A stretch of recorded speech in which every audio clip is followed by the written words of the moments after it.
participants. Right, so welcome to the seminar series by the Blockchain Association, co-organized also together with GovTech and their StackX Meetup. So today our topic is preparing for safe travel, blockchain and opportunities and challenges. So before we start the session formally, I'd like to take the opportunity to introduce a bit about Blockchain Association.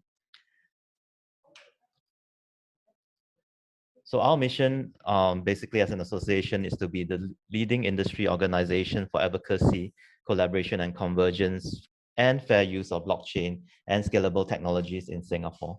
So our mission is really to empower our members and our community to converge on using blockchain and scalable technologies. Right. The main pillars that we have is the advocacy of transparency in the use of blockchain. We also work to drive adoption, for example, through seminars like this. We also work on education programs together with Skills Future offerings, SG United programs for blockchain as well. So these are some of our partners as well as some of our members. If you are interested in joining our association, you can visit our website to find out more, or you can speak to us as well.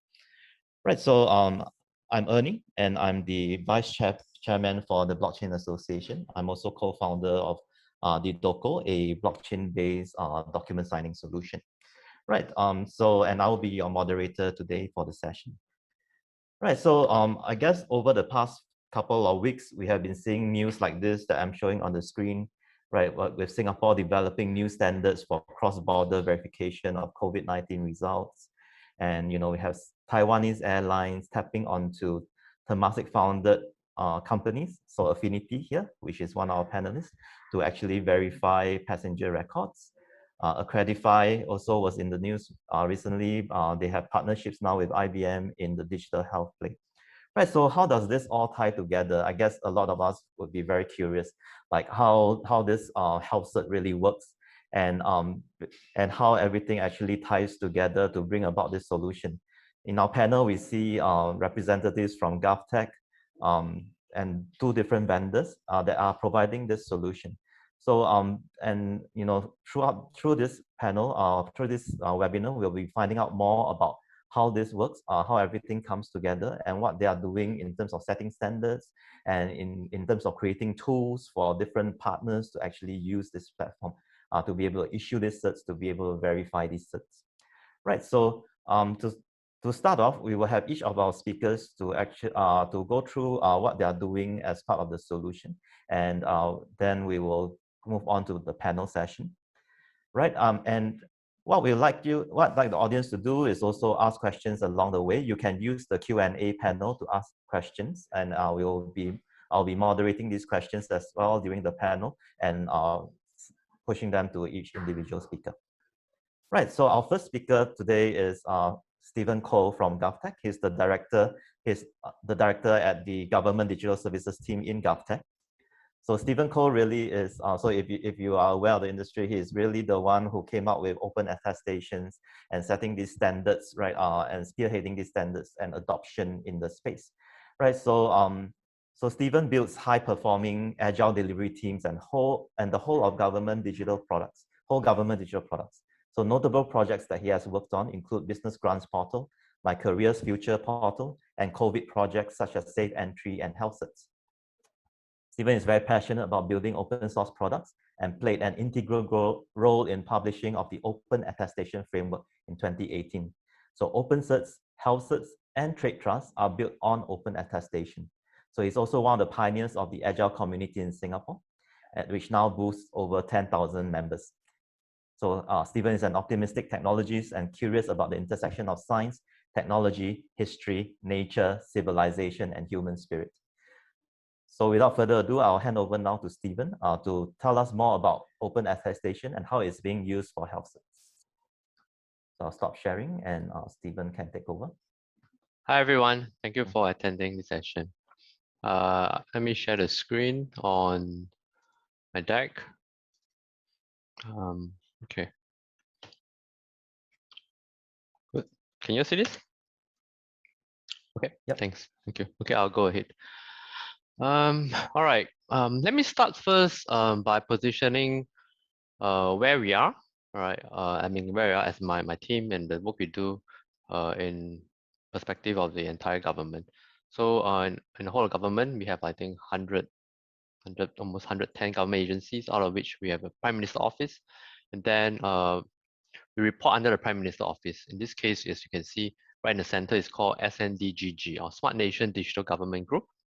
On the left, so within SNDGG, there's two parts. One is the Smart Nation Digital Government Office, SNDG on the left, and then GovTech on the right. So SNDG on the left, they are like our ministry. They set the policies. And then for GovTech, we are the execution arm, the delivery arm of technology and digital services for the whole of government. Within GovTech, we have almost 3,000 people, out of which I can broadly categorize them into these three divisions. One is governance. Basically, they help to set the policies together, the procurement policies and all that, as well as the securities posture for government sector. In the center, we have services. Services are basically folks who are seconded to the various government agencies across the government. We have a lot of CIO there embedded inside each government agency. And then on the right, we have product division. That's where I am. So within product division, there are two teams, or basically the product management and then the product engineering team. So the product management manage like product vision and all that, which is those products you probably are familiar with, like SingPass mobile app, NDI, Smart Nation sensor, Live SG, blah, blah, blah. And then product engineering team on the right. So we are in the capability center. For example, like for me, I'm in GDS, Government Digital Services, first one. And then we have data science, we have sensors, IoT, cybersecurity, infra, yada, yada, and so on and so forth. So all the various capability centers. So we provide a focal point for the rest of the government agency beyond GovTech. If they need any technology help, input, consultancy, and whatnot, they will know who to approach. All right. Okay. All right. You have probably heard a lot about GovTech during this past 1 year during the pandemic. So this is like a brief overview of the things that we have developed. Sorry. Okay. Sorry. We have developed, but they are not exhaustive because some of them have been there before the COVID. We kind of extended it to deal with, like, for example, SG Jobs United portal. This is basically under the My Careers Future, Go Business, and Grants portal. It also help our businesses have access to grants, especially during the COVID period, and so on and so forth. But I want to focus a little bit more on the top role, which is the Trace Together, Safe Entry, and HealthCerts, more prominent to you. So we have Trace Together and Safe Entry, which you're already aware of. So on the left is Trace Together. We have an app, and then we have a token. More than 2 million active users, exceeding 90% adoption across Singapore, and we have Safe Entry. And 2 weeks ago, we upgraded it to have a gateway where you can just bring your token or your app and you just tap on it and it will go. Other than this hardware, which you see on the right, we also have it on the Safe Entry business app. So we basically call it a gateway function, so you can tap and go. Okay. And then we have HealthCert, which is the focal point of today's presentation. So HealthCert is basically a set of digital standards and schema for issuing digital COVID-19 test result certificate, as well as serology and vaccination cert. All right, we use FHIR, which is FHIR standards, which is also adopted by WHO. If you check out their interim report. So inside there, we have these are the fields. We try to keep a minimum set of fields, so they have like 6 mandatory fields. It enables an interoperable, verifiable, and tamper-proof solution. Within HealthCerts, there are a few components. One is, like I said, the schema and the standards, the issue, right? The issue. And then we also have a notarize. This is where citizens can either upload, or through our service provider, we will notarize, we will sign on it, so that it can be verified by other government agencies, I mean other country government agencies downstream, and you bring it cross-border. As you have, if you have come across the WHO interim report, they also mentioned that there's a trust framework where member state like countries, they will have to sign on it. Think of it like you have to authenticate and then you have to endorse, you have to underwrite this certificate before your citizens can bring it to another country where it will be recognized. So that's what notarize is for, to authenticate and then endorse it as a member state. And then the third one will be the verify. This is a platform for government to verify that it hasn't been tampered with. Okay, so it's basically verify.gov.sg.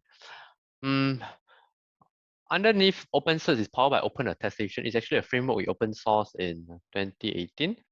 It uses blockchain or specifically Ethereum, but not necessarily Ethereum, but for this case, yeah, to issue cryptographically trustworthy document that can be verified independently without use of proprietary software. So what it means is that instead of traditionally you have an API and then you connect through the API, you connect to a central database to be verified.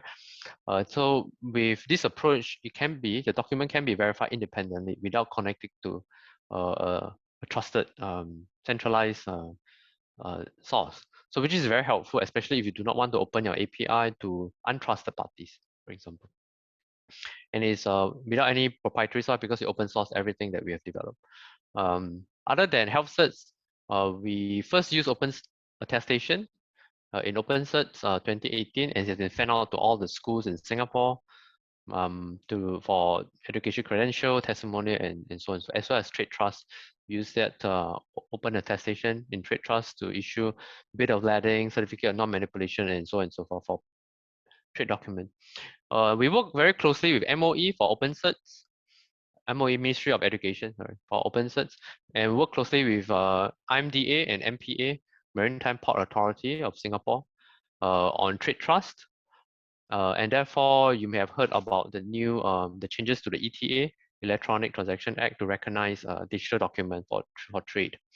But before that, we have been working with them on trade trust for a couple of for 1 to 2 years, and we've been using the product we developed, the trade trust, to do POC and demonstrate the concept with other countries, which then lends itself to the changes in the ETA.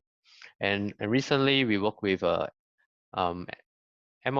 Ministry of Health, on the HealthCerts for the test results, PCR tests, and serology tests, as well as vaccination cert. So in a nutshell, what it does is very straightforward. Sorry. There's a known issuer, so we need to check whether that this HealthCert is issued by a whitelisted issuer. So it's not any Tom, Dick, or Harry, a lab and medical institution. It's legit. Number two, where it checks whether the hash generated by the cert can be found on the blockchain, and it has been issued on the blockchain, and then it has not been revoked. Basically, the status of it. So this is how the flow looks like.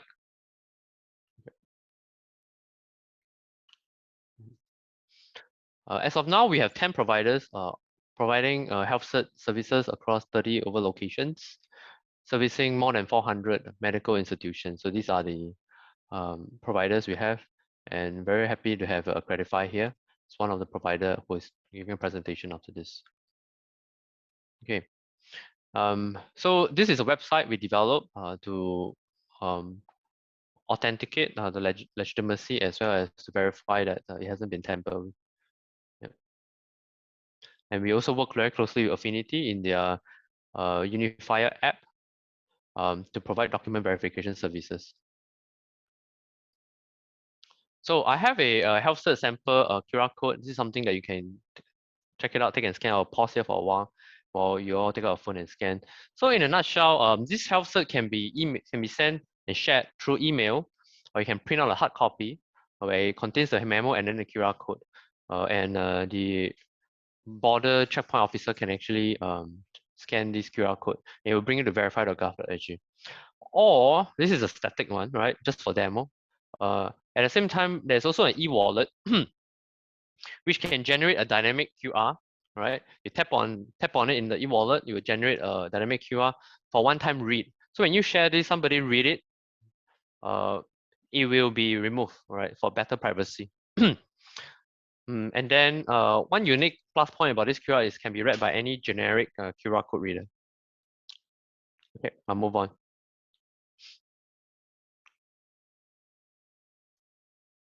So this is how it looks in SingPass mobile app. On the left, you will receive a health cert inside a folder. You tap on it, and then you bring it to the second screenshot. Present a QR code. You scan it, and it will bring you to this verify.gov.sg, and then it will show you that number one, it has been issued. The document has been issued. It hasn't been tampered with. The hash matches, and is a legit whitelisted issuer. In this case, Raffles Medical Group. We have also open source, because we open source everything. So one of the things that you may want to take a look at if you're interested to develop a digital passport is our reference implementation for the e-wallet. For example, AOK Pass, Accredify Digital Health Passport are able to store health cert, to render it, and then able to share health cert as well.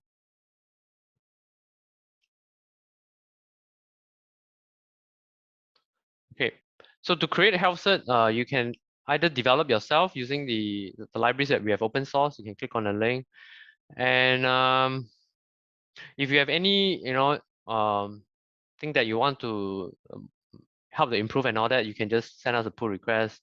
We also have a open source, our verify.gov.sg equivalent.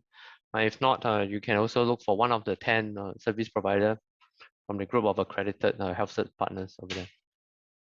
Some more information here on how to collaborate with us. I also have some technical blog on the second and the third link on Medium. This is our GDS Medium blog. So apart from health certs, our engineers blog regularly about our various journey and adventure on other products as well, and some videos.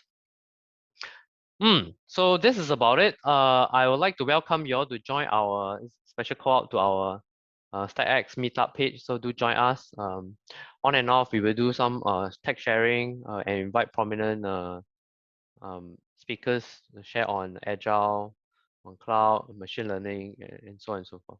The QR code is right there on the right. That's all I have. If you have any question, just feel free to drop me an email and reach out to me on LinkedIn. Hope this is helpful. With that, I'll pass on to Ernie. Thank you. Thanks, Stephen. Right. Thanks, Stephen, for the sharing. I think it gives us quite a good overview of how the whole solution works. Of course, like what Stephen mentioned, a lot of people who wants to issue or verify certs may not have the technical ability to like directly use your source code to build it on their own. So that's why we have providers, right? So the next speaker we have is Zheng from Accredify. So Zheng is the Chief Executive Officer and co-founder of Accredify. And he leads the team in establishing the company's strategic vision and direction, focusing on business development, partnership, and sales.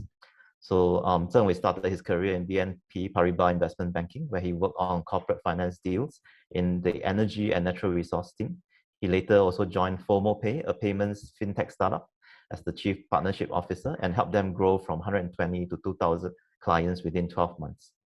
So Zheng interest in blockchain brought him to join Light AG, a Switzerland-based cryptocurrency exchange, with a dual role as the global head of field and the managing director of Asia.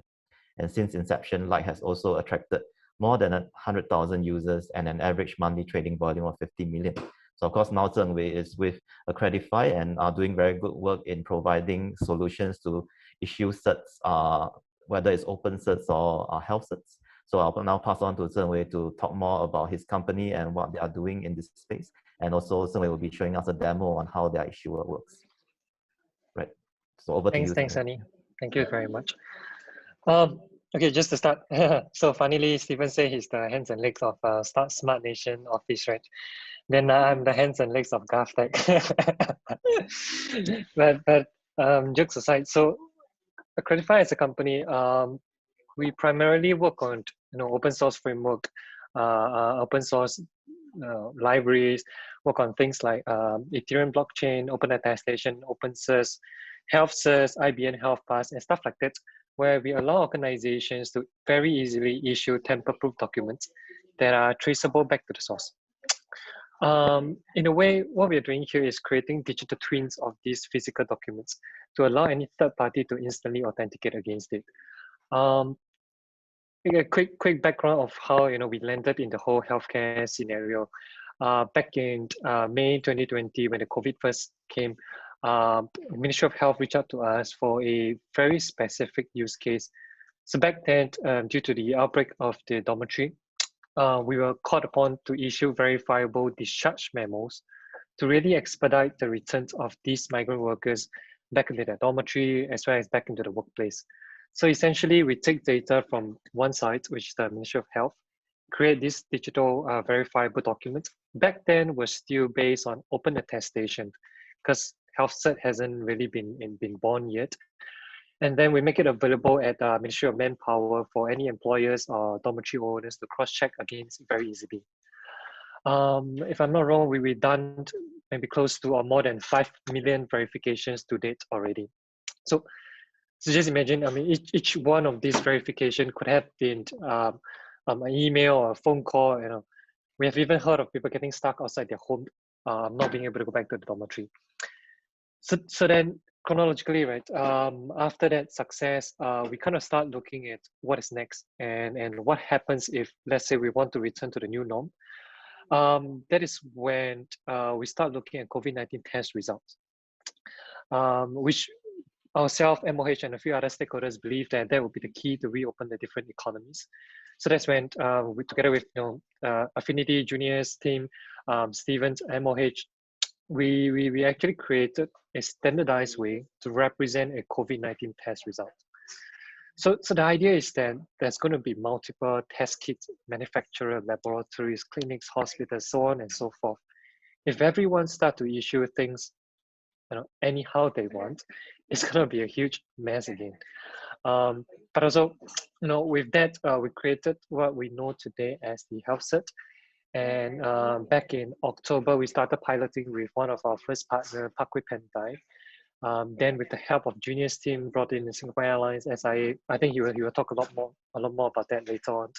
And with that successful implementation, it was made mandatory by Ministry of Health for everyone in Singapore to receive a digital pre-departure test result since March.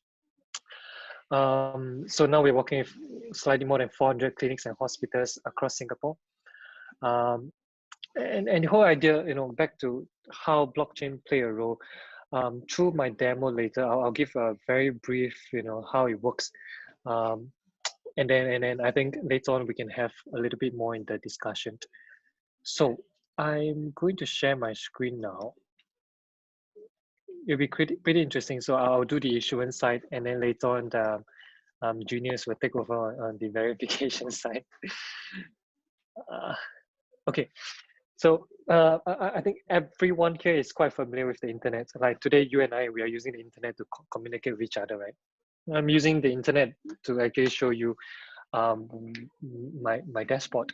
So internet in a way is TCP/IP, right? So an analogy that I like to use is that open frameworks like OpenCert, HealthCert, Open Attestation, they are like the TCP/IP, right? They allow people to communicate easily, to know what I'm looking out for, how do I authenticate if I have to.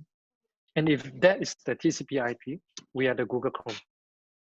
Okay, so another analogy I like to use, let's say, is MasterCard, Visa, then we are the Stripe of the digital data world. It's not the best technical analogy, but in a way you can understand it in that way.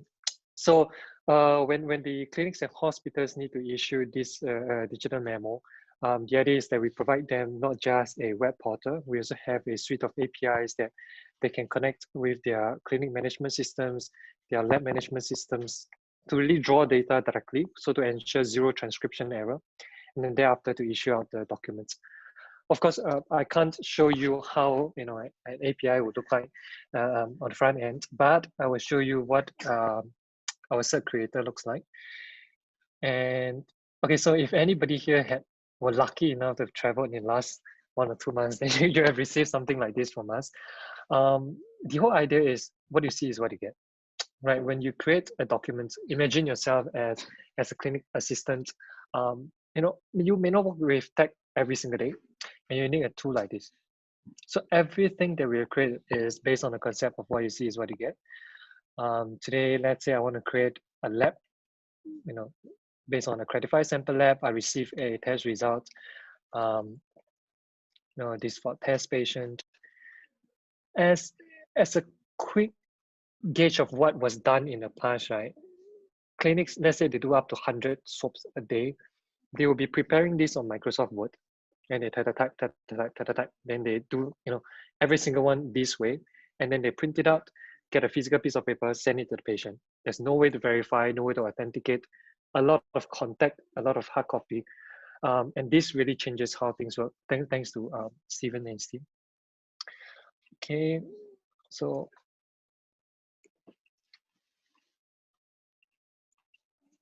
see, everything is what you see is what you get.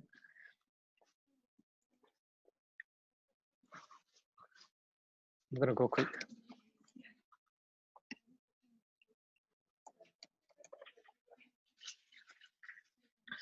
Okay, so the real thing happens when we actually issue and distribute this file. So that's it. Okay, it's as simple as this. Later on, Junius will carry on the other side. The whole idea is that once we create this certificate, we actually do a few things after that creation button was done. We will first hash all the fields inside the document itself. So things like my name, Zheng Wei, right? My gender, male, time of my swab result, my swab, etc., etc. All these values are hashed. And the purpose of this is really to ensure anonymity as well as privacy. So all these one-way hashes actually protect the content of the document. So after the first layer of hash, what we do is a second layer of hash where we hash all the values within that certificate itself. And that comes up to be the certificate hash.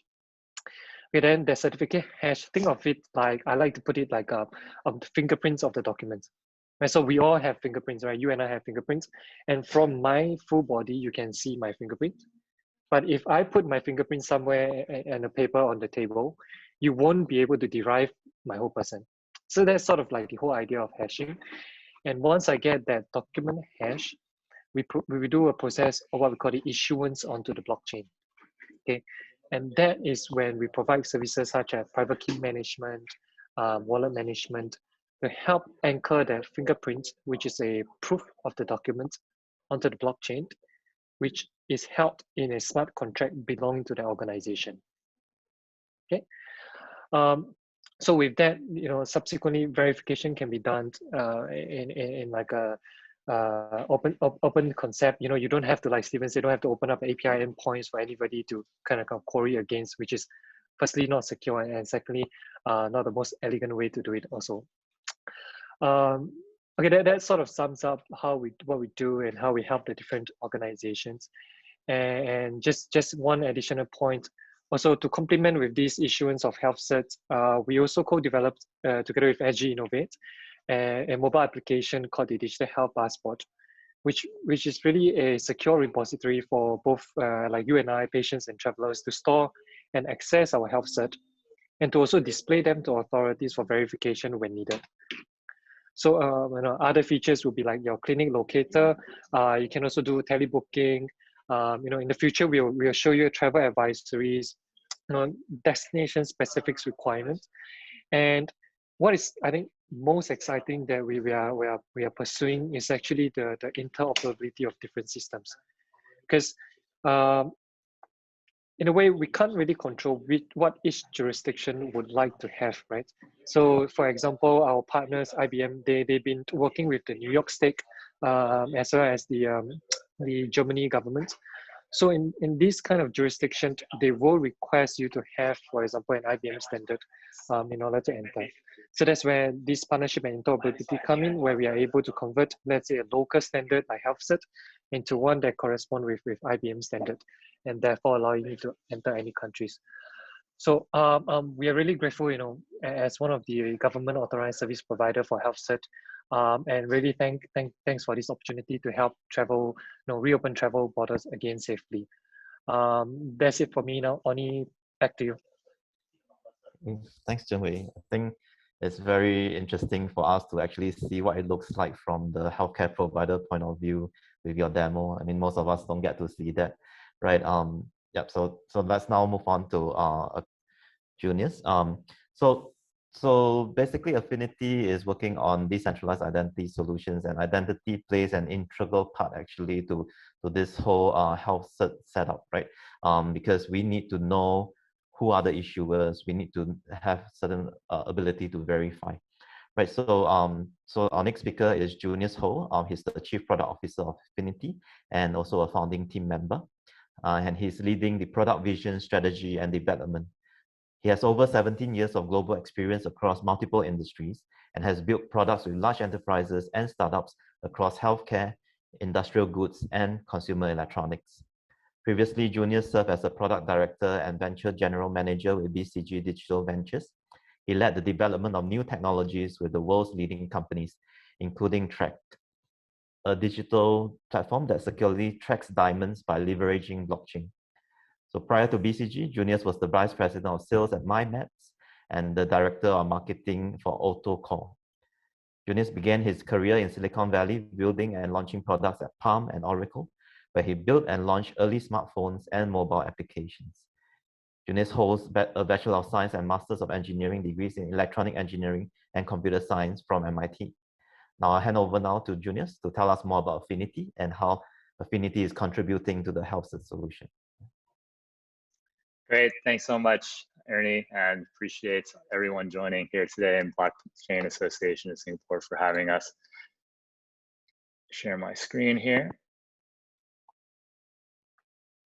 So I'll start off talking a little bit about the intro to Affinidi, and then specifically how we're working together with GovTech and Accredify with the unifier for safe cross-border travel.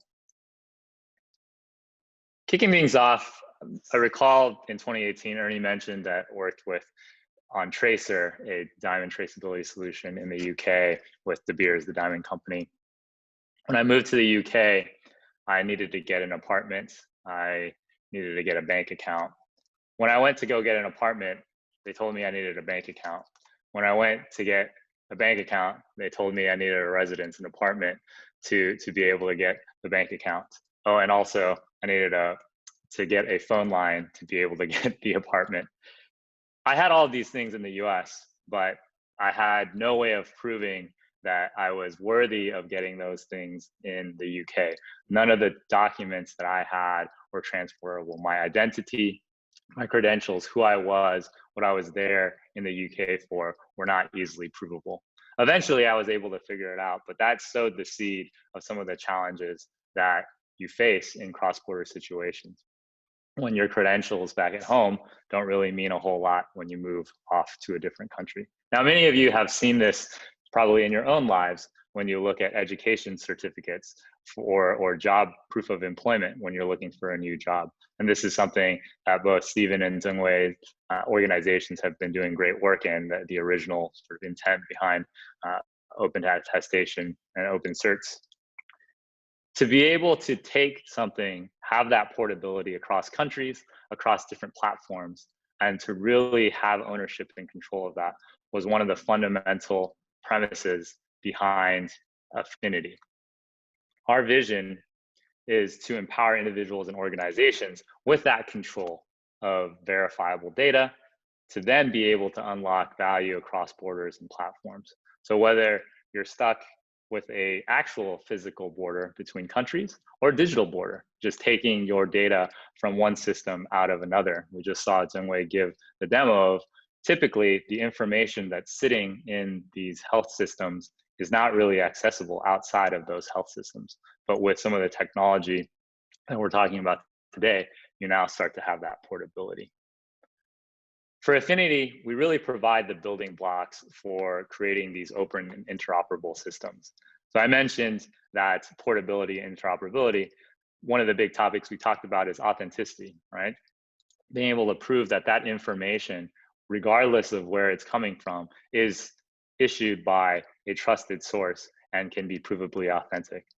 But also in the news lately, we've seen some of the latest impacts to us from a privacy standpoint. We all have heard of or experienced WhatsApp exit, where potentially some of you out there are using Telegram or Signal based on some of the privacy policy changes that WhatsApp had, right? And I think at the core of this, by giving ownership, by giving control back to each of us as individuals and giving back to businesses, that's where you start to take back control of that consent. And then you and you alone can decide how that information and what information gets shared. And then lastly, as we know with decentralized technology, being able to store this information in a less centralized way also can help to prevent some of the honeypot situations of accessing a large amount of data. The technology is terrific. At the same time, for me as a product manager, I always look at how can we solve real problems for real people and real businesses. And this is where I think Affinidi, similarly to what Stephen and Zheng have done, have really focused on solving for use cases. And blockchain in general has always had some of these challenges. Great promise, great technical deep discussions. At the same time, finding that global adoption has been challenging. And I think part of the reason is that a lot of folks look at it as a cure-all, a panacea, a one-stop shop technology to solve everything. But it really is an empowering, enabling technology. It works in conjunction with other technologies. You've seen some of the cryptography and the standard setting that both Stephen and Zheng talked about. For us, this translates into really diverse but powerful problems that you can solve. So Good Worker in India, we're helping blue-collar workers find better jobs and ultimately improve their lives through better careers. With Tristana, our B2B business, we're helping to establish trusted cross-border trade through these verifiable histories and trade histories, as well as these additional services. And then lastly, the focus of today's discussion is the unifier, which is our universal verifier to help open up safe travel across borders. And this is a universal verifier to verify the authenticity of digital COVID credentials for safe cross-border travel.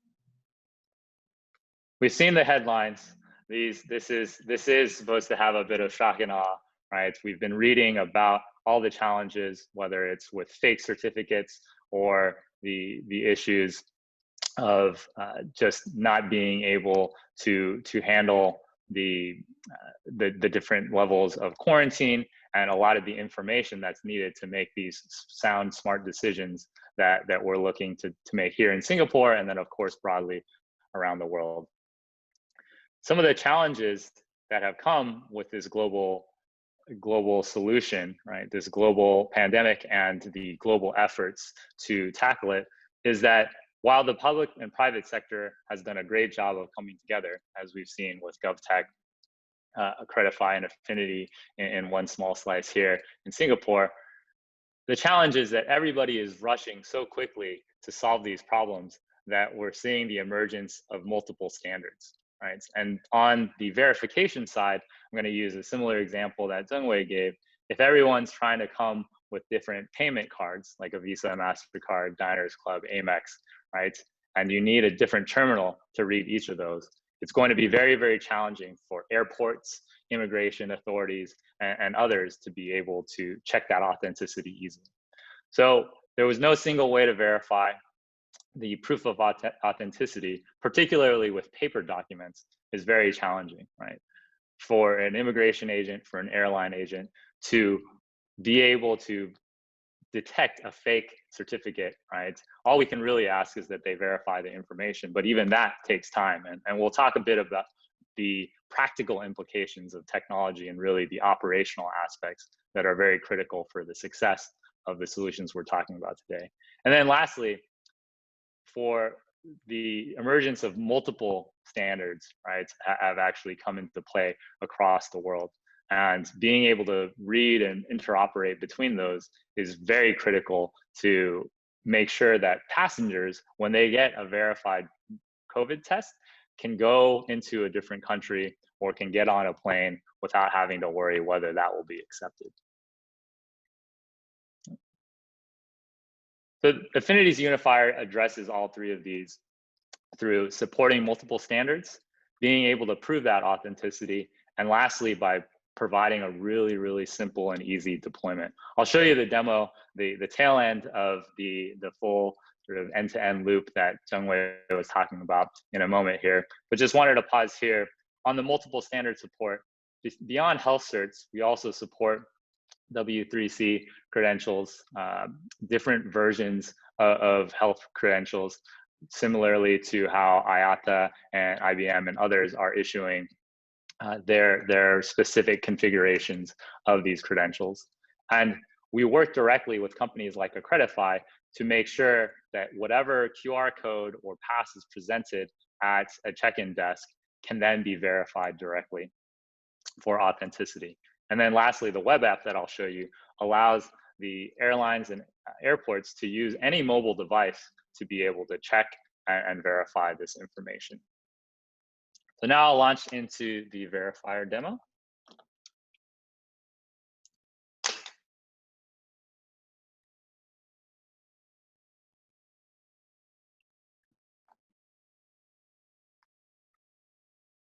All right. So I'm going to launch my camera app here. And the first thing I'm going to do is to scan this QR code, which essentially is just a link to our Unifier product. And now to log in, I'll scan a separate QR code that is my access key provided to me by Affinidi. And now I am in the Unifier interface. It looks really simple. There's a lot underneath the hood that's happening, but we'll talk through that throughout the course of the day. The first thing I want to do is it's Wednesday here, the 31st, and we know that there's an SQ flight coming in, and we have a few passengers that are coming across that will have this credential. So we see this coming in from KL, and we'll select that flight. Now, if you can see this, that Accredify certificate that was issued earlier by Accredify and Zheng's team is now visible. I'm just holding this aspect so you can kind of see the full sort of credential with the passport information, et cetera. And to verify that authenticity, I'll simply zoom into the QR code, scan that, we'll check that pre-departure test. And very quickly, you'll see that that is a valid certificate. It's using the HealthCerts standard developed by GovTech. It's an Accredify certificate that is accepted because when the unifier goes and checks all the departure rules for that passenger and for that flight, everything came back as as accepted, right? So you have a negative test result. It's within 72 hours. It's the right kind of test, and the name of lab is authenticated, right? So what will happen if it's potentially not something that is accepted, right? So if we scan the next one, we have a test result here, right? And if we scan it as an agent,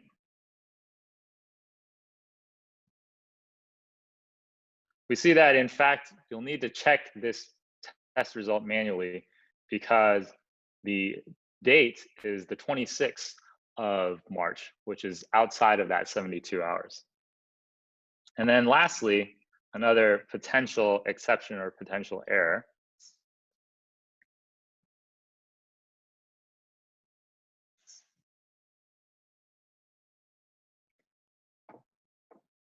Check the PDT, and we see that actually this traveler has a positive test result. So then the next action would need to be taken by either the airline or the immigration agent. So that concludes the demo.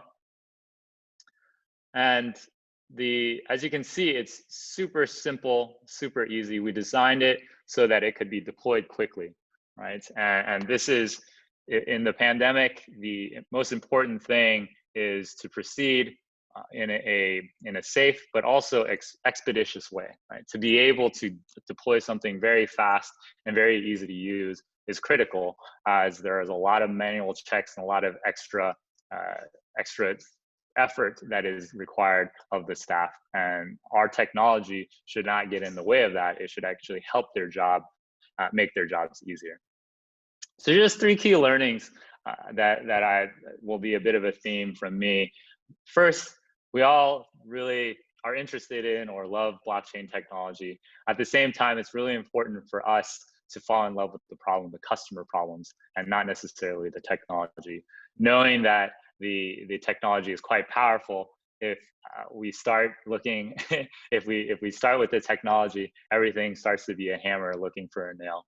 Next, as you've seen just from this panel, global problems need global collaboration. The private-public sector partnerships that we've seen and established and shown to be successful here in Singapore are truly a model for how the world can come together and address this problem, right? So that collaborative aspect is a big enough problem that there's a lot of businesses that can be successful in helping to alleviate the challenges. And lastly, preparation is key. I was so impressed by the fact that just a few weeks before the pandemic hit here in Singapore, the National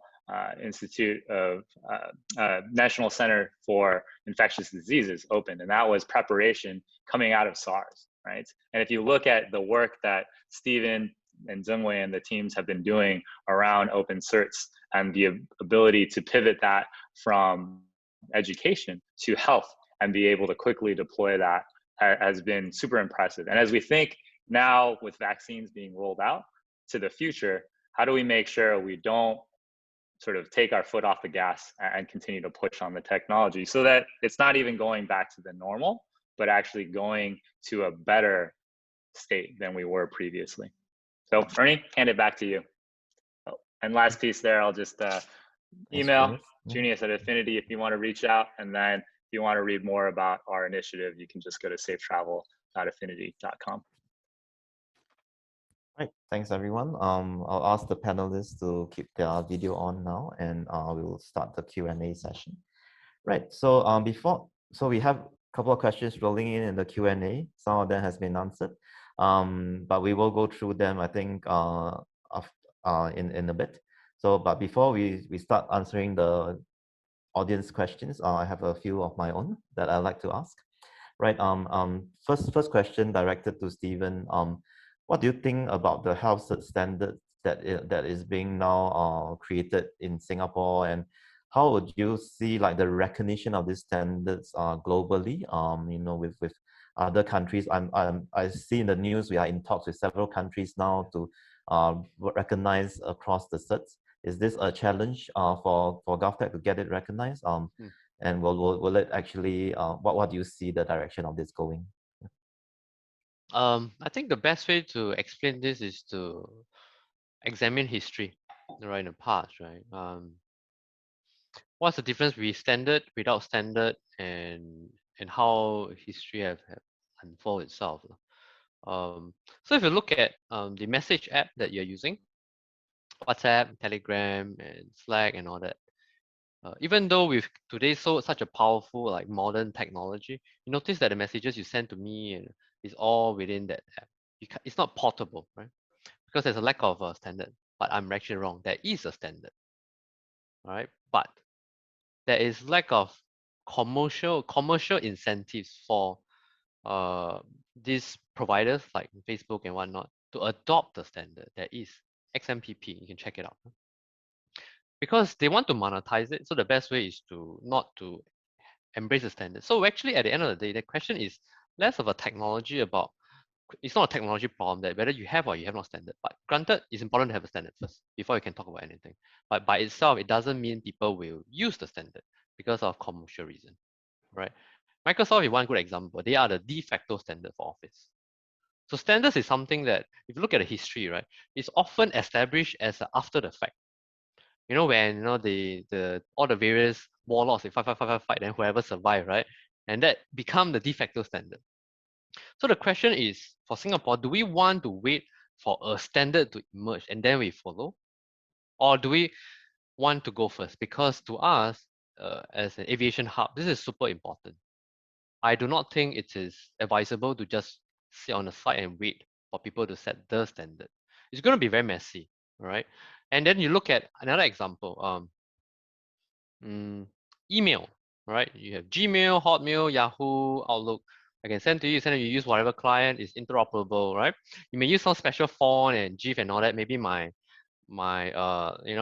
doesn't support. But it's okay, you know, at the bare functionality, it does support that, and I can check an email. And why is it so? Even though it's a very, very old technology, because the people who created SMTP, Simple Meal Transport Protocol, right? Are the folks who created DARPANET. They are from the US government.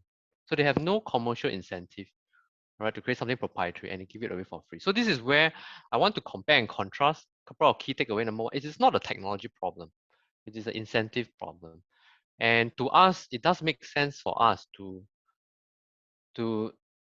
go ahead first instead of waiting for a standard to emerge and figure out how we can interoperate with one another. So the third analogy I'm going to bring out is power socket, right? You have UK plug, US plug, or Japan plug, Singapore plug, and whatever plug, 2pin plug and all that. They still work, right? Adapters and all that, a bit troublesome, but it still work. So this is where I think the Affinity unifier will come to play, because if everybody follow one standard, I can tell you this thing, vaccination, is going to move super fast. And technology is not the most important thing, right? It's supposed to be an enabler to open up the economy. So people want to move fast at their own pace, right? Then you have different standards. Then the question is, as it evolves, then how can we make do with whatever standards that come and still allow interoperability? That is actually the key, how I think it will play out if you look at history. Hope I answered your question, Ernie. Thanks, Stephen. I think that's a very good good analogies there on how the standards will prevail, right? Yeah. Yeah. Okay. So next a question for Zheng. So how practical it is? So since open attestation is this standard which anyone can use to issue different types of documents beyond HealthCerts, how practical is it for any company to actually use this standard, and how can Accredify actually help companies do that? What kind of services you provide, and what are some use cases that you have? Right. Actually, from day one when we started the company, we thought of us not as an education company or healthcare company or whatsoever. We purposely built our infrastructure to be so robust that we can't kind of repurpose according to the use case that we face. Interestingly, although a lot of people know our company as a healthcare industry company, we actually started in the education industry. So before all of these started, almost 2 years now, we started off doing degrees, transcripts, diplomas, and other kind of academic and skills and competencies qualifications. So I mean, some of our clients include likes of NUS, NTU, SMU, and also other form of training centers like NTUC Learning Hub. So healthcare wasn't our first foray, but when we were approached by the Ministry of Health to like what I said, issue these medical records for COVID-19 reasons, although it follows almost an entirely different schema, it took us only a couple of weeks to really repurpose that same core technology from education into healthcare. We reuse a lot of the concepts that we had in place. We use a lot of the know-hows that we built along the way on how we interact with the user and the clients, how we draw data from them. A lot of our APIs that we use to connect with the student management systems, which are very, very complex and legacy systems, or the data mapping and whatsoever not. So all these know-how that we built along the way, we just kind of put them over to the healthcare side as well. And luckily for us, now we have even more kind of experience, and as we build and face different kind of requirements, we just keep adding this into our arsenal. So in a way, next time if there's another situation that requires us to do similar things, we have double the amount of ammunition now to help the corresponding organizations. So for example, we are also in talks with insurance company to use our technology to issue travel insurance documents, which is really in line with how the objective of everyone in the call today, really to help everyone travel more safely and easily. And definitely expanding into other use cases is something that we are looking at very, very closely.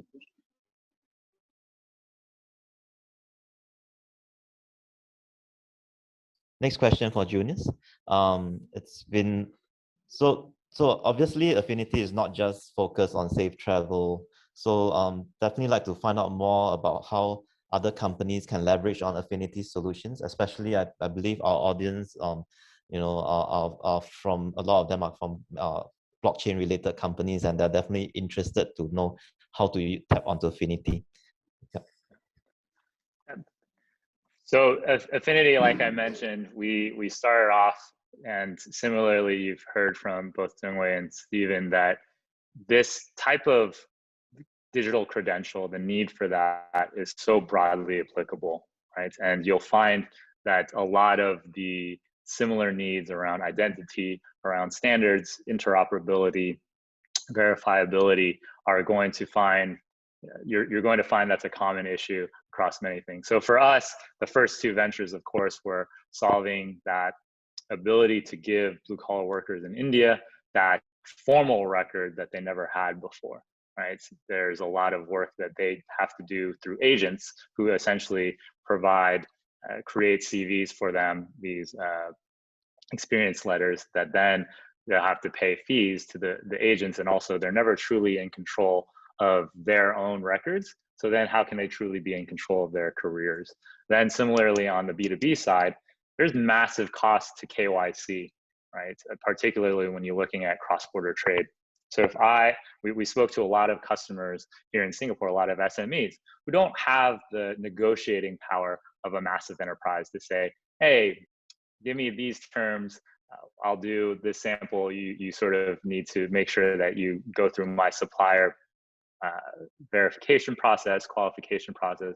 And what you find is that these SMEs will be spending days. So some of our F&B SMEs, they'll actually be spending hours and hours of a day searching for the latest products. Then when they finally find someone, they have to Google search to see, is this a legit factory? Does this thing actually exist? And before, they used to be able to go travel and see if it was real, sample things, but now they have to do that digitally and remotely. Then you do a sample, you test the sample. If it's good, then you make a small order. And if you think about this trust process, it takes months, right? So anything, any use case where it's really hard to build that trust, our tools are meant to provide that, right? Whether it's in finance, healthcare, right, employment, there are a number of instances where you can use this. And what we've done is we've actually open sourced, that was the first thing that we did last year, was open source our SDKs so that anyone can build this full suite of solutions around verifiable credentials. And for those who are interested, we now have a Pockathon, a proof of concept-a-thon, which is a 6-week hackathon where anyone can build on the latest version of our tools to create these new use cases. And would encourage anyone here who is a developer, or even if you're not a developer, to get together. You could be the Steve Jobs, you find the Steve Wozniak to help you build and make a fantastic team. But those, we really see this as use case driven, but enabling developers and enterprises to build on this.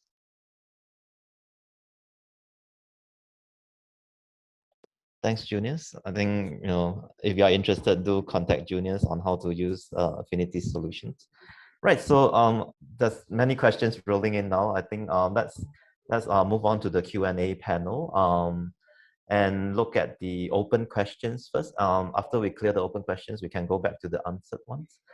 So the first open question that we have are very related to Affinidi as well. Does Affinidi liaise with healthcare providers in any way? So from a healthcare standpoint, it's not one of our core focuses, right? We really, to solve this global problem, we need partners like Accredify and GovTech to be able to enable this.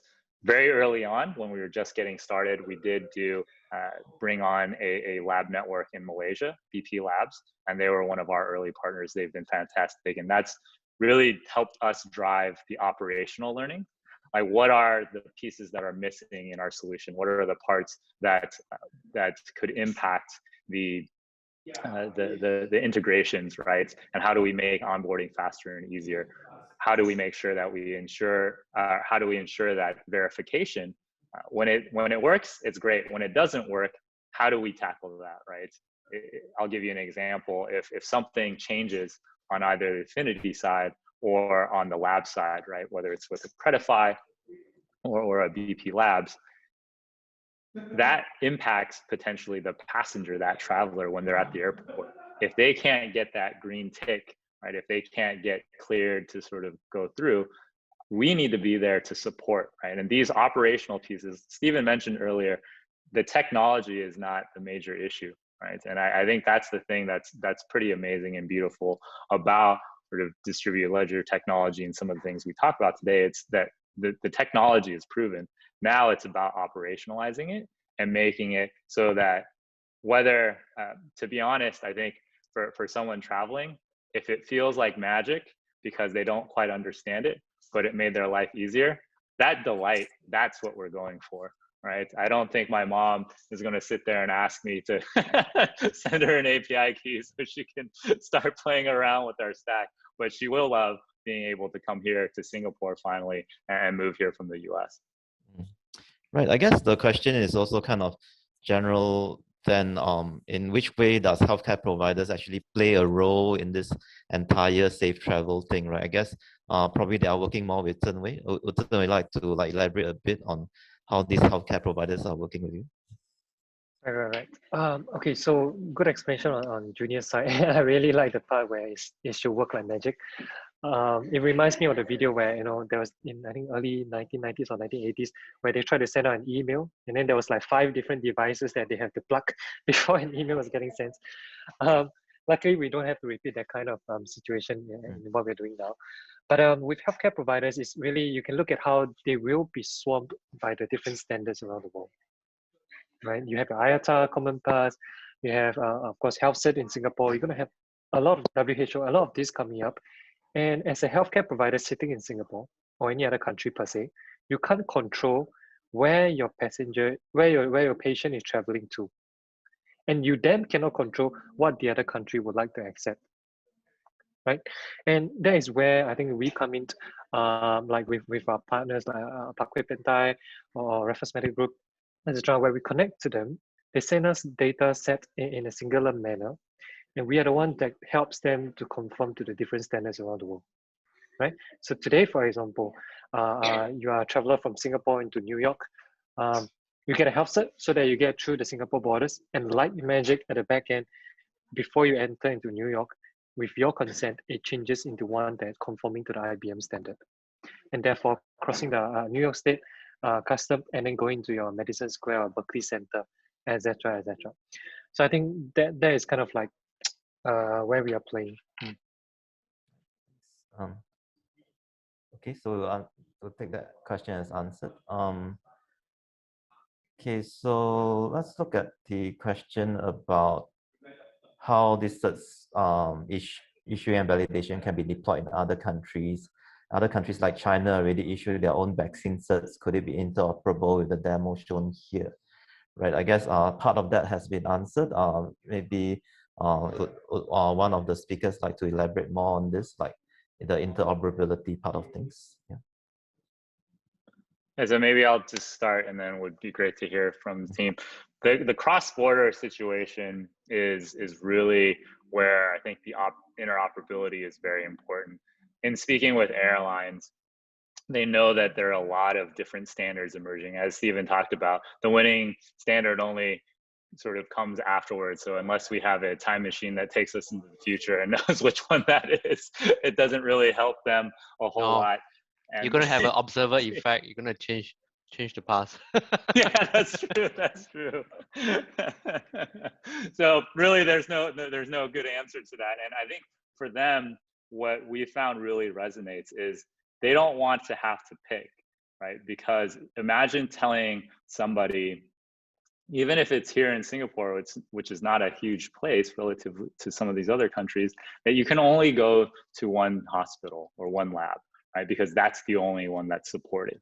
That is not a decision that countries or airlines want to have to make.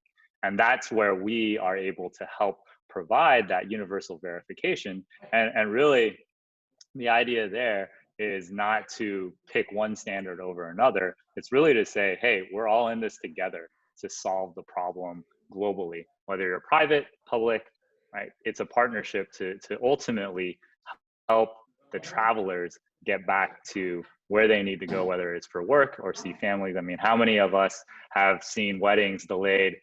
Speaking about the UK, I was planning to go there a year and a half ago for a wedding, and I'm sure everybody has this story, and some of you yourselves have probably experienced it. But being able to help folks get reunited, whether it's with their families or just going back home, that's what matters, right? Not the winning standard. So focusing on the people, the customers, that's truly the important part. And I think the unifier piece, what I love about the name is that it's not only our product, but it's our mentality. We can't pick one over the other, and it really is about how might we make it work. If there are challenges, it's our job to help overcome it. Okay, maybe let's take a question more blockchain related. So one question from an attendee. You all said you are using blockchain so that these data can be decentralized, but how do you actually use blockchain technology in this process? Right. Maybe Stephen can start with the general concept. Yeah. Okay. I think I was explaining in some ways presentation on the triple layer of hash. So you hash the value, you hash a document, and then you get a bunch of documents and you hash it before you anchor it onto the blockchain. So what is stored on the blockchain is basically the Merkle root, and not the document, the data itself. So we use the blockchain as a way to check against that the document hasn't been tampered with. So that is the key part of using the blockchain, rather than as compared to a central database. If not, then you will probably need a lot of API call from different countries to different countries, which is simply untenable to achieve. Yeah.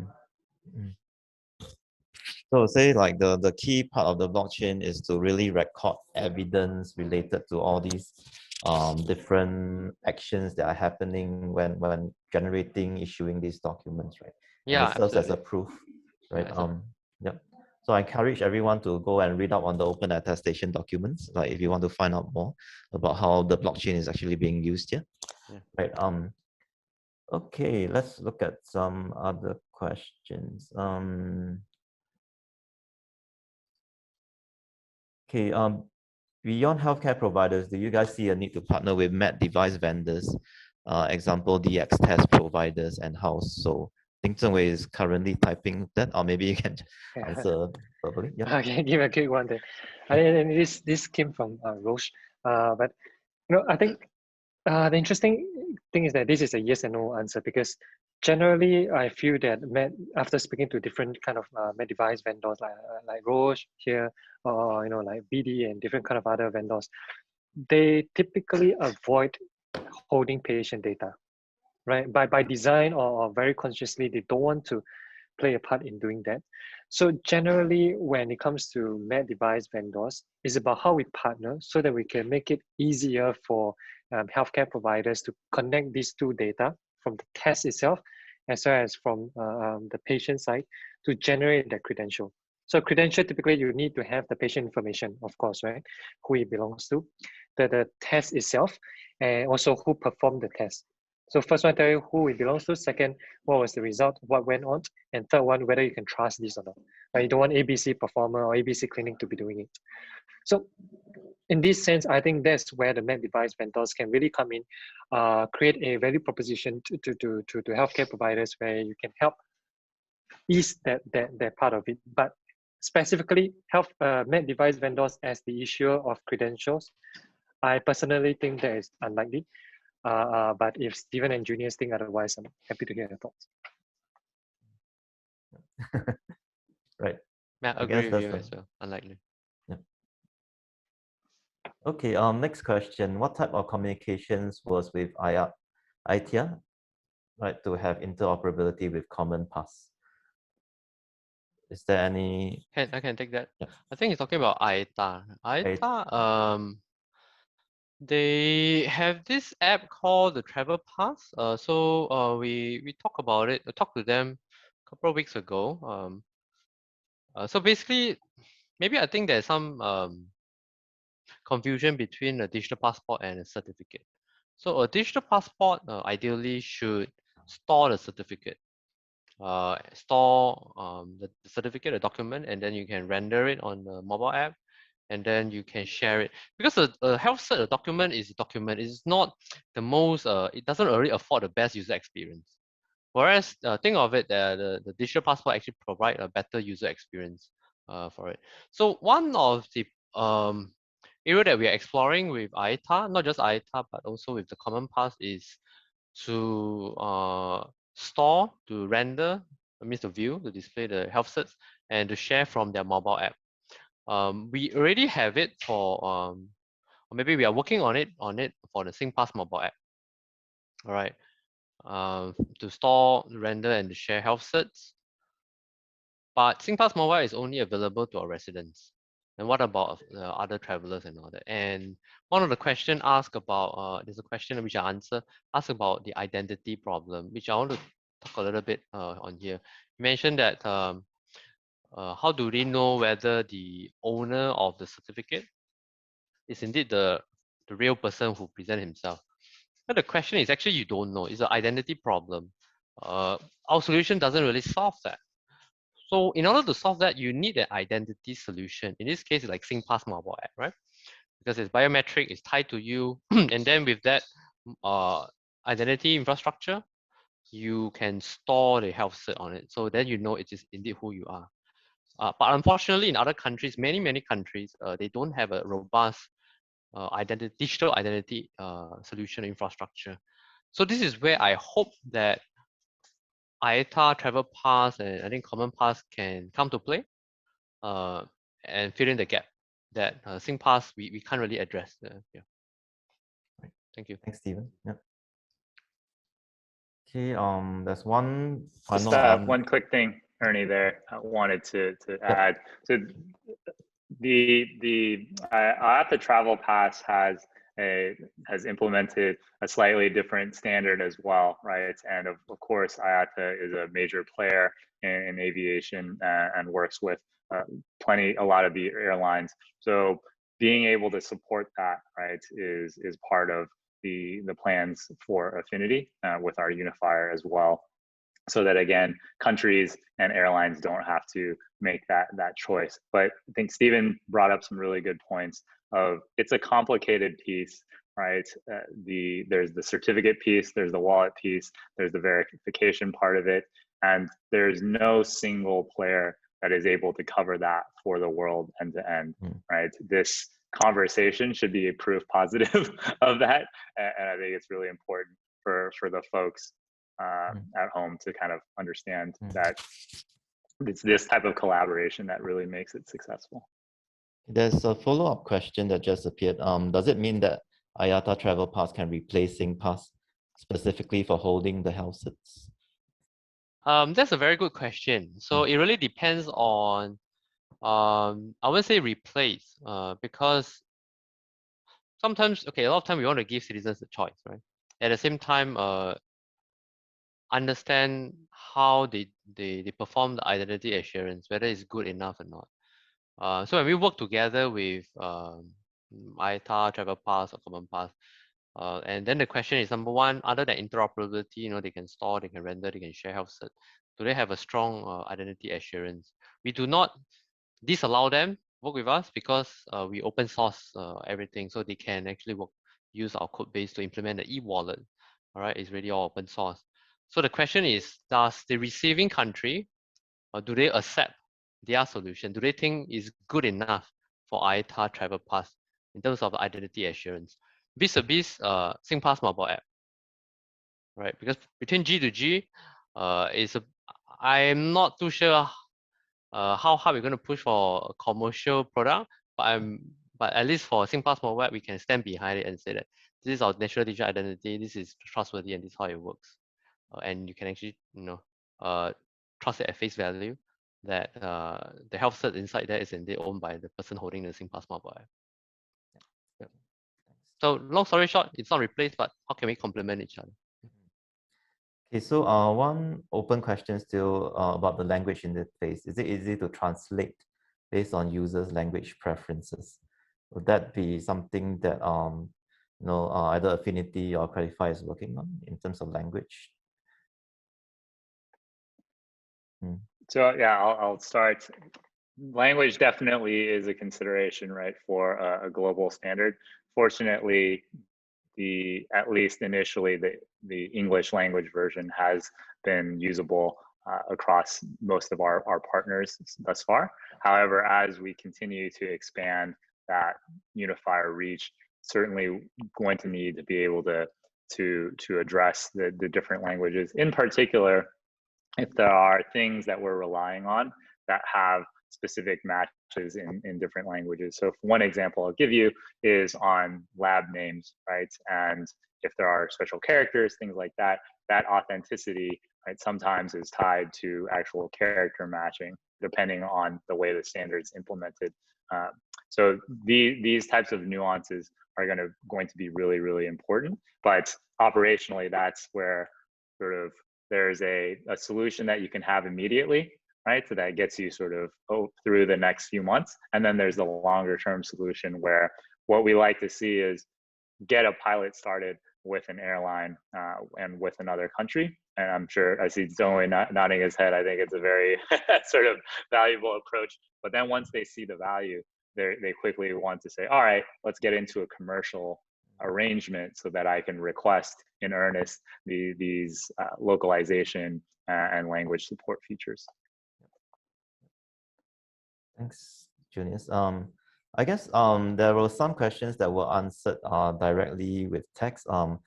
Is there, I'd like to ask the speakers, is there any of those questions that you answered that you think is worth talking about live as well, that you want to pick up and directly talk about or elaborate on? I do think, yeah.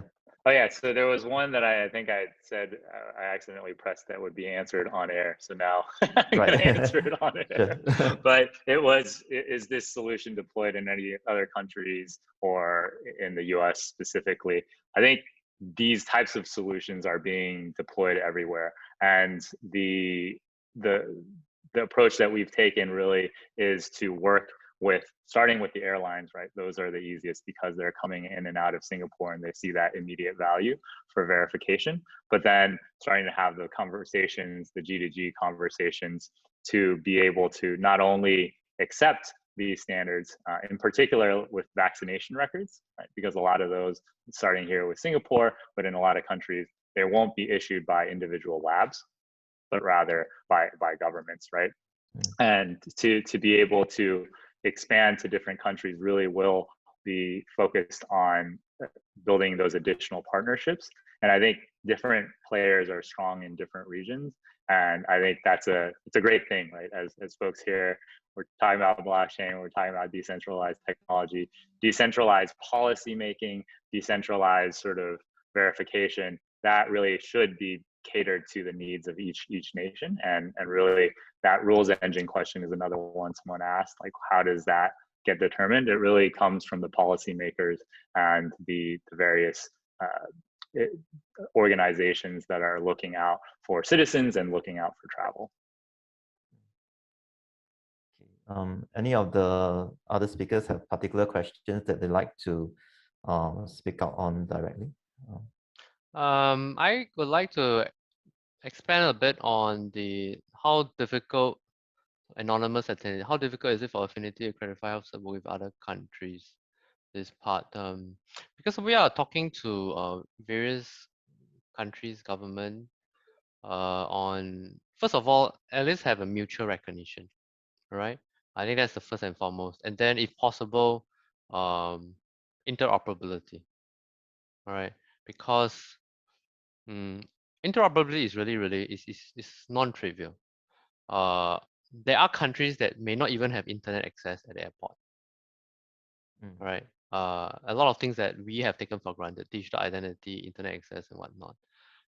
So then the question is, you want to do it to the lowest common denominator, you may as well use paper, right, to be interoperability. Then that's the reason why I talk about you will have different standards and cater to different needs, right? So this is one. And then why we work together, right? Affinidi and Accredify. It's amazing that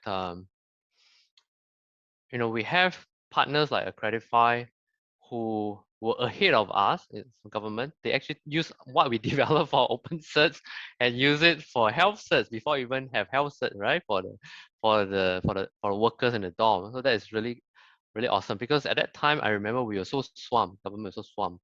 We've traced together and safe entry don't even have enough engineering bandwidth to look into that, right? Because out of all the things that wasn't the most critical stuff for us to do. We have to go and contain the infection, right? So we trace together and safe entry was first and foremost. So really appreciate Accredify for taking up that role and pivot to issue health certs before health cert was created for migrant workers. So that's one.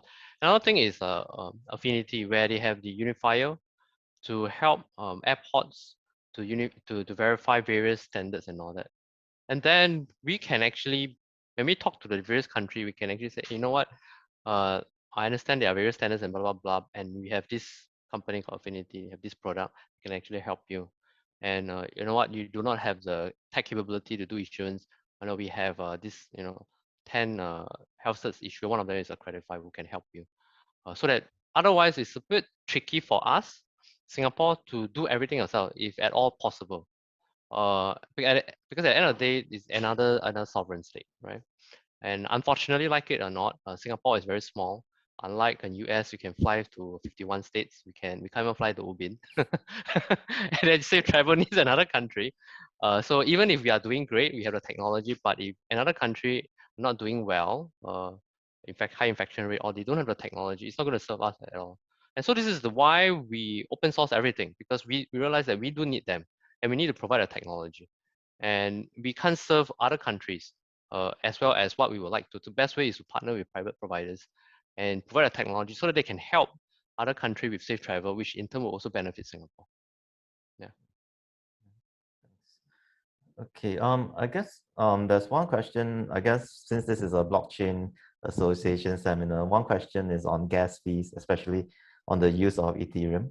I think we are all very interested to know, like, how much are you actually spending on gas, if any, and yeah. You want to take that, Zheng? Yeah, I maybe I can take half. Yeah, you can take you are the half. whale, right? You have a lot which of half. liters, But yeah, I mean, exactly like what you said, right, Ernie, or whomever asked the question, is that it is almost impossible if you want traditional players like the education institutes and healthcare providers to understand what gas is, and not to even mention to actually optimize their gas, be able to put it up the transaction, install a MetaMask, buy gas from the crypto exchange or whatsoever. Legal compliance, finance standpoint is just almost impossible for them. So the idea is that service providers like us will take over that role, such that they don't have to worry about that. Yeah. I think Stephen will also share a little bit more on the alternative way to issue a document that not necessarily touches the blockchain every single time. Yeah. So we have that was before the gas fee went crazy. Right? Then we batch it out, and then we incur gas transaction for every batch of open certs, right? But because of the health cert and and also because of the input from some of our health cert issuers, we actually came out with a different way of issuing, which is called a DID verifiable credential. This allows us to use the DID, the signature, to sign on that document without incurring gas fee, and it's real time as well. So it is really, I call that pretty breakthrough, right? Because everybody knows Ethereum was the pricing was crazy, and it will be a remiss, right? A lost opportunity if because of the gas fee, it actually prevents us from pushing our technology further. So this is really, I'll call it. But again, without constraints, right? Without crisis, without a high gas fee, we wouldn't have the incentives to squeeze our brain juice to figure this thing out too. So yeah, so I guess necessity is the mother of all invention. Indeed. Yeah, I guess for those who are interested on how this is done, you can check out the documentation as well on the DID, right? I will share the link out there.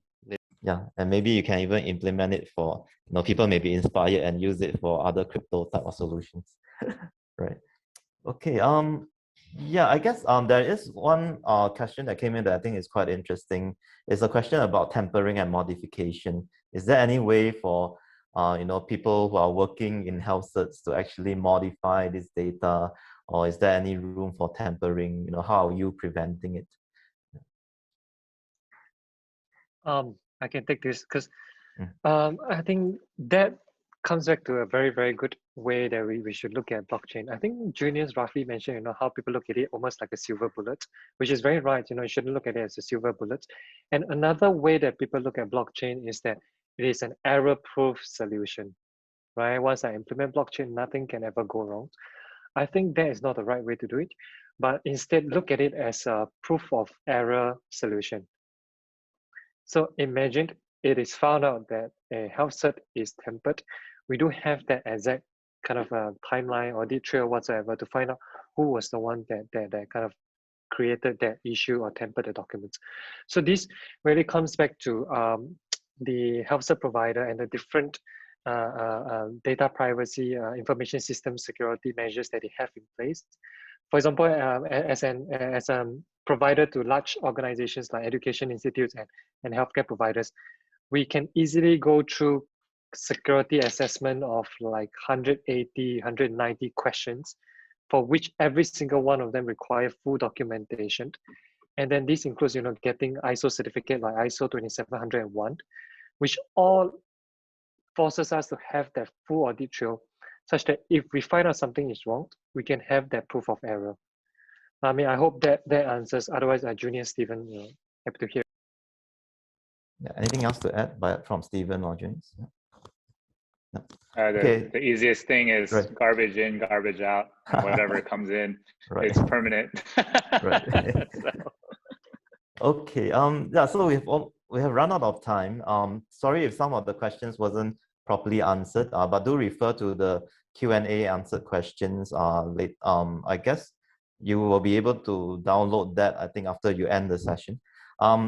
Yeah. So to kind of wrap up, I guess maybe we can go around. You have any call to action that you want the audience to know, like visit your website or whatnot. And you can let the audience know. Maybe let's start with Stephen. So just something to wrap up, and ask them to visit your website maybe. Okay. Yeah. Thank you very much for attending. I really appreciate this opportunity to share. And most important thing is if you are from another country other than Singapore, and you feel that this is very helpful to help your country with safe travel, do help to share this webinar along with them.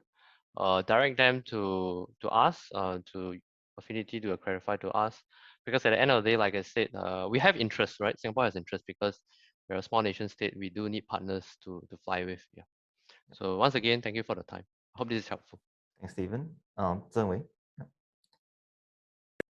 I just want to share that it's been quite an interesting time because even though everybody sort of was a little bit of pseudo competitors here and there, but in the end, we all have that joint objective of reopening the different economies. So you start to see traditionally competitors starting to work together to putting all the effort into ensuring that objective is met instead. So that has been very, very heartening. And I think this will continue for a while. And I'm quite confident that we can all go for a holiday soon. Great. Okay, Junius. Yeah. Yeah, last thing, I echo those sentiments, and thank you everyone for attending. I think we got over 100 attendees at the peak here, so very exciting to see that. Would have been really great to have everybody in the same room. Hopefully that's the next thing that we tackle. But the one thing that I would leave you with is don't get complacent, right? There's a lot of folks that are going to tell you that things are going to go back to normal, or everyone's going to be sort of just, it's going to, the floodgates are going to open. The reality is, and we touched upon this a little bit, not everybody is in the same state, right? And it's really important for us to, as those have living in countries who have been able to tackle this and keep it managed well, to help those other countries and to open things up in as inclusive way as possible, right? And I think the technology can help, but like Stephen said, if there are countries, if there are contacts that you have our technology here, it's open sourced. It's also readily available for all to engage with and use. So let's not rest, right? And let's not get too ahead of ourselves. There's a lot of work to be done, but really exciting and great collaboration. Thanks, Junius. Yeah, so like what Stephen mentioned, this webinar is recorded, and you will be getting a link later on from the Blockchain Association. Do feel free to share it with peers that you know that may be interested in the solution as well. Right, if you are interested to hear more from the Blockchain Association, we have various events coming out over the next couple of weeks as well. Do visit our website to find out more. Right, so with that, I'll wrap up this session. Thanks to all our speakers for telling us about this very interesting solution. All right, thank you.